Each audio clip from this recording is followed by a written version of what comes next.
মনটা ভরে গেল চরমনার ময়দানে কথা বইলা, মনটা ভরে গেছে, মনটা ভরে গেল চরমনার মানুষের প্রতি।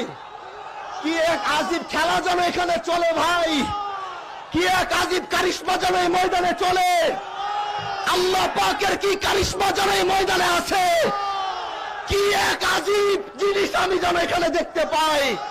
এখানে আসলে মানুষ কেমন যেন পরিবর্তন হয়ে যায়, এখানে আসলে মানুষের চরিত্র কেমন যেন পরিবর্তন হয়ে যায়। আল্লাহ তুমি চরমনার এই মাঠকে কবুল করো, আরো জোরে বলেন না আমিন।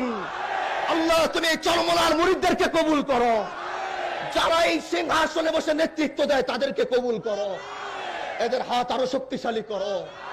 কারণ আমরা ইসলামের জন্য ঐক্যবদ্ধ হতে চাই, ফাটল হতে চাই না, আমরা ভাঙন সৃষ্টি করতে চাই না। ইসলামের জন্য ঐক্যবদ্ধ হওয়ার সবচেয়ে বড় প্রয়োজন হয়ে দাঁড়িয়েছে এখন। ঈমান বাঁচানোর জন্য আলেমদের একসাথে হবার ছাড়া আর কোনো রাস্তা নাই।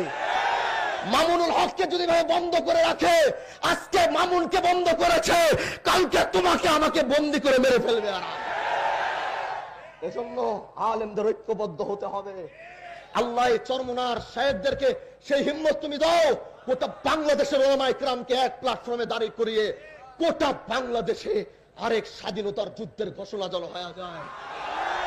এবার যুদ্ধ পাক হানাদার বাহিনীর সাথে নয়, এবারের যুদ্ধ হবে ঈমান বাঁচানোর যুদ্ধ, এবারের যুদ্ধ হবে নাস্তিক মুরতাদদের বিরুদ্ধে যুদ্ধ, এবারের যুদ্ধ হবে ঈমান আর বেঈমানের যুদ্ধ।